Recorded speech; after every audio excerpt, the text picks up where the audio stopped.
It's time for Talk Law Radio with Todd Marquardt. Todd Marquardt, attorney at law in Texas. If you're a millionaire or a thousandaire, Talk Law Radio is now on the air. Call in with your business law question, your elder law question, veteran aid, Medicaid, build a business to get paid. 210-308-8867. Or ask a question online at marquardtlawfirm.com. That's MARQUARDT lawfirm.com. And now it's Talk Law Radio with Todd Marquardt. Welcome to Talk Law Radio. I'm Todd Marquardt, on the radio, on podcasts everywhere, on Facebook, on YouTube, and on talklawradio.com. I'm interviewing people who are running for San Antonio mayor. This is bona fide news with value designed to inform the public about not just one candidate, but hopefully all the candidates. And joining us today is Gina Ortiz Jones. But before we talk about your background, let me begin with prayer. Dear God, thank you for this day. Thank you for all the gifts and blessings that you give to us. Please forgive us for our sins, for our mistakes, for doing the wrong thing or failing to follow your will. Please help Gina Ortiz Jones and me give good information to the listeners about the San Antonio mayor race. Help us to do everything we do for the good of your people, for our own good and for your glory. In Jesus' name, amen. Gina Ortiz Jones, welcome to the show. Thanks, Todd. Thanks for having me. Tell us a little bit about yourself. Sure.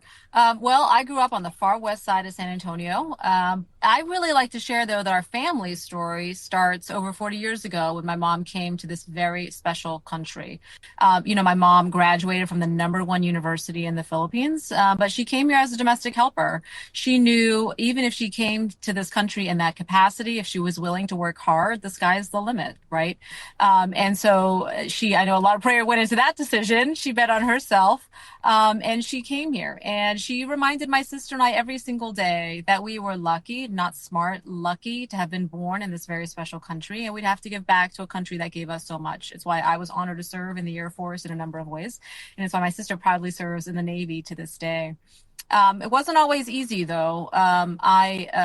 Reduced lunch, subsidized housing. Those were critical investments, right? Not handouts, investments that allowed me to grow up healthy and earn an Air Force ROTC scholarship that took me from John Jay High School to Boston University. I know we've got a lot of Texans obviously listening here, and folks will appreciate, I showed up to Boston to BU during orientation, and Todd, they were going on for about 2 hours, and I leaned over to the person next to me and I said, well, now when do you think they're going to bring out the football team?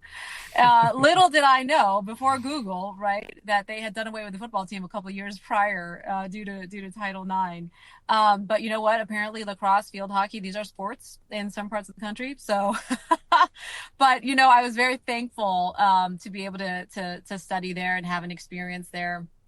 And also, I will say one of my most formative experiences, though, was also at Boston University, certainly as a person and as a leader. Because I was there on a 4-year Air Force ROTC scholarship, I had to sign a piece of paper, Todd, that said I will not engage in homosexual behavior because don't ask, don't tell was the policy at the time. Oh, right. Wow. And I knew what that I knew what that meant, right? My opportunity to get an education, my opportunity to serve our country, my opportunity to die for our country if need be, all of that goes away just because at the time we didn't have enough leaders with the courage to say anybody ready and willing to serve their country should have the opportunity to do so. So you better believe, fast forward 20 some odd years, when I was honored to serve as the Undersecretary of the Air Force, the #2 over the Air Force and Space Force, I challenged myself to be the leader that I wish I would have had as that young person, right? Committed to the success of everybody, courageous enough to raise the right hand and protect and defend, support and defend the Constitution. It also was a very important experience for me, and I charged myself and really was like, whenever I lead, if I'm going to be leading a discussion or making a really important decision, I want to make sure I am always thinking about who am I not hearing from and why am I not hearing from them. I think that's really important as a leader to make sure that we're always questioning assumptions, questioning, the process, making sure that we're making good investments and decisions with the entire community in mind, right?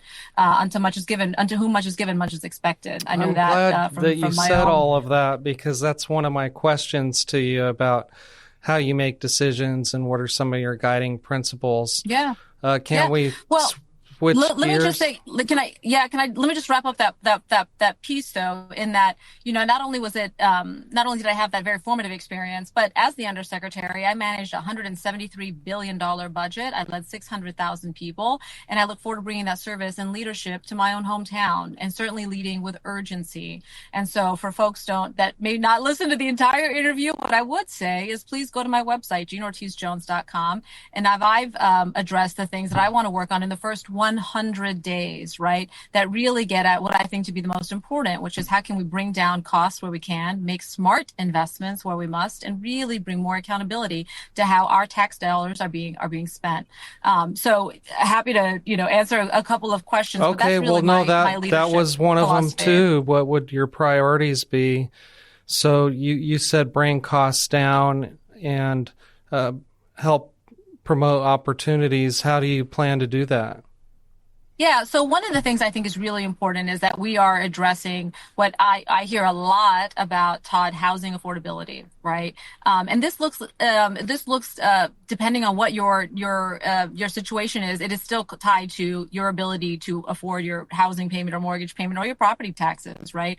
So whether you're somebody who owns a home in Menke Park and the home is paid off, but you're really struggling with rising property taxes, or as I just talked to a young bartender at Sings, which is a restaurant right off the strip, North St. Mary's Strip. He's got to drive almost more than 30 minutes for a place where he feels comfortable and renting and is affordable for him. And so on my website, one of the things that I think is important is increasing the supply of housing that is affordable, right? And we need to go faster on these things. We've got, and the reason I put forward the plan, let me just start big picture. The reason I put forward the things that I want to work on in the first 100 days, Todd, is because even if we had a different president, we'd still have over half the kids in our community, grades 3 through 8, that are not reading at level, right? Their math skills are not at level. We'd still have 95,000 families that are housing insecure every month. And we'd still have 67,000 folks on that wait list for affordable housing. And if you were on 281 or 1604 or 35 or 37 at 5 p.m., you'd still be questioning your life choices, right? Because of all the delayed construction all over the city, which is really not only a pain point for people when they're in traffic, but I know a pain point for our small business owners as well.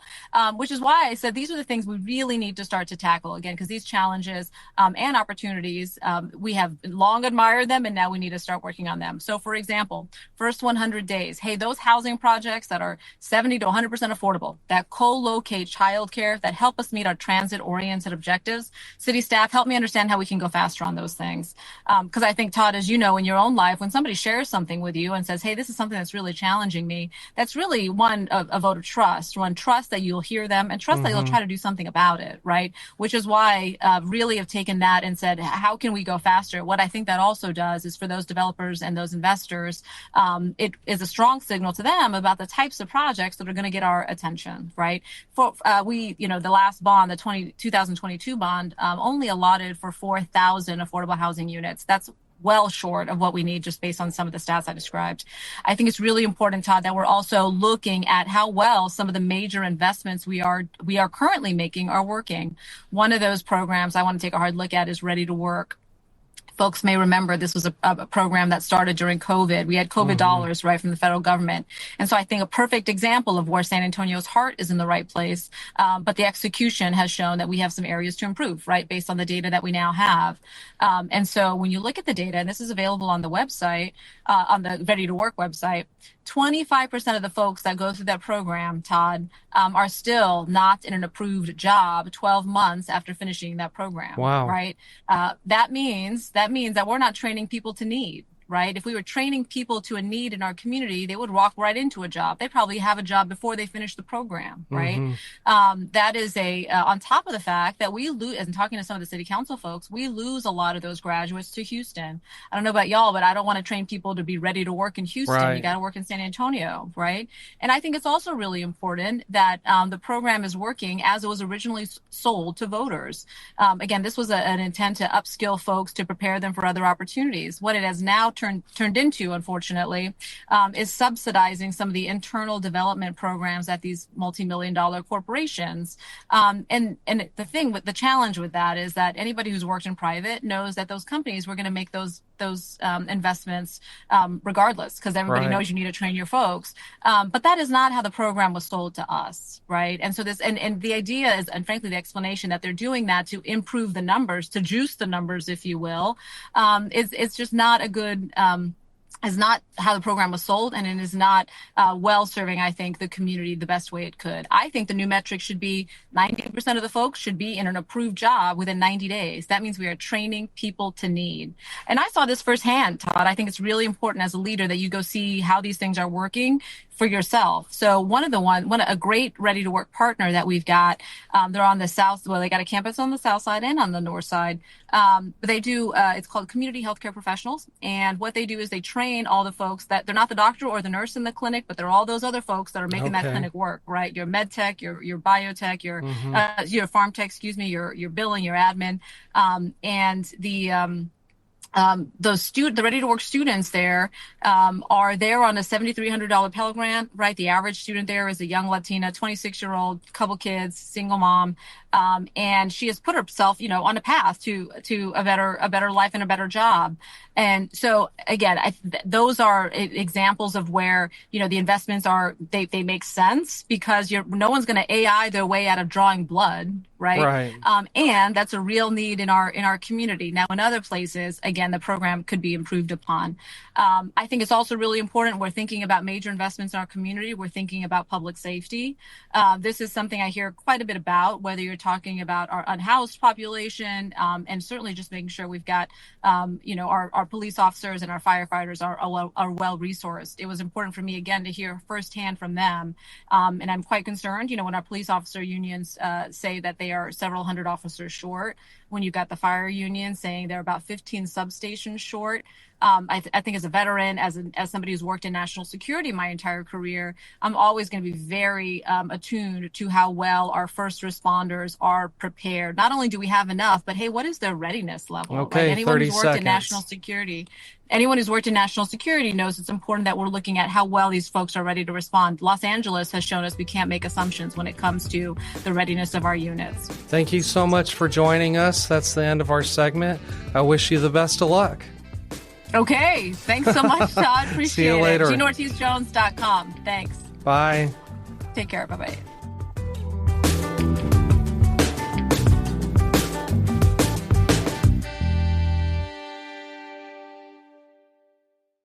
Don't wait until it's too late. Spring is here, and it's the perfect time to review and update your last will or living trust. Have you recently moved, have changes in your health, or had a change in your family? If so, your current documents may be outdated and ineffective. Don't risk your wishes not being protected. At Marquardt Law Firm, our experienced attorneys can help you update your documents and ensure your future is secure. Call today at 210-530-4278. That's 210-530-4278, or visit marquardtlawfirm.com.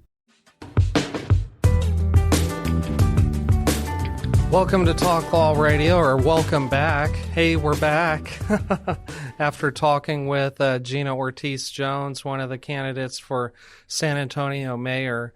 And for this segment, I want to talk about some news that you probably heard or read this week, just a couple of days ago, is about the Institute for Texan Cultures, the museum that was inside the building known as the Texas Pavilion.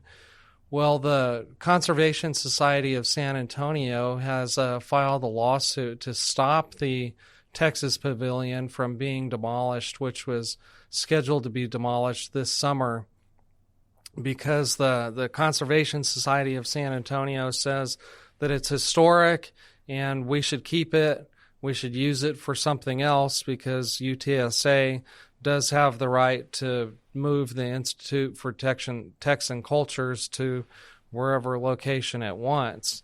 And I'll tell you more detail about this in a few more minutes. There was an area of law that I get to talk about that throws a monkey wrench into everybody's plans here, and it's a deed that had some restrictions in it that was filed way back when. I have a copy of them here. My associate attorney at Marquardt Law Firm helped me dig those up. The question is, should the Texas Pavilion, which housed the Institute for Texan Cultures, be maintained or demolished so that something else like a stadium for the Spurs can be built? Well, I told you that the Conservation Society of San Antonio filed the lawsuit, but what do you think the significance of the Texas Pavilion is? Well, you probably already know this. If you've lived here your whole life, you know that in 1968 there was the World's Fair, and so the Texas Pavilion was built for that. And after 5 decades, the UTSA closed that museum. And so I wanted to know why. Some people want to tear it down, some people want to keep it. And so I went wherever anybody goes when you want to find out opinions from everybody in town. You go to Facebook. So what I learned is that the reason UTSA moved the Institute for Texan Cultures out of the Texas Pavilion is because UTSA claims that the facilities were deteriorating and the cost for repairs was too high. And so the university, with guidance from experts, determined that the archives and exhibits should be moved. And so that leaves the question, well, what do we do with the empty building, a historic empty building? Some people say they want to keep it. That's the Conservation Society of San Antonio's view. And so if you look up Conservation Society of San Antonio on Facebook, they have several posts that were made by KTSA and San Antonio Express News, and then they have their own page that they've been posting on. But what I like to read are the comments. And so if you have a comment about this, I'm going to post this video to the Talk Law Radio Facebook page, and you can post a comment there. Just say, "Hi, Todd. This is an interesting topic. I wanted you to know how I feel about the Texas Pavilion. Tear it down or keep it." You get to let me know how you feel. Also, you could post your comment on YouTube. If you like to watch YouTube, then go to YouTube and search for Talk Law Radio in the search bar, and then look for the Lady Justice logo in the red, white, and blue colors. There were a lot of comments that I found that were some version of, let's do something modern, get rid of it, and do something new. So one person said, keeping it equals no vision for growth. The Spurs will move to Austin. Another one sarcastically posted, let's stop progress and have our own version of the Astrodome rotting away just to save history. Another Facebook person said he was boycotting NIOSA because, quote unquote, this is ridiculous and absurd and completely unnecessary. Still another person said, good. At least someone is trying to prevent yet another billion-dollar corporate welfare at taxpayer expense. Why don't they fix the roads or give us money back instead? That would be much better for the community in downtown. It's already gentrified enough. So I wanted to take your pulse on this question. Do you think that old buildings have value for historical purposes, or do you think of gentrification, which is just everything's old and dilapidated and falling down and falling into disrepair? Here's another comment, just let the building go already. Another one said, knock it down. Someone else opined, Conservation Society is hindering good development in San Antonio. And here's another perspective besides the keep it because it's historical, demolish it for the future growth and vision of the city. This third opinion was demolish it, but not for a stadium. So this person said they could raise that building and build a new building on that site. Some other things that I learned about the Texas Pavilion. One writer said that it was built to be permanent. And so it's made with concrete and steel, and so it could be repurposed for some other use, for some other building.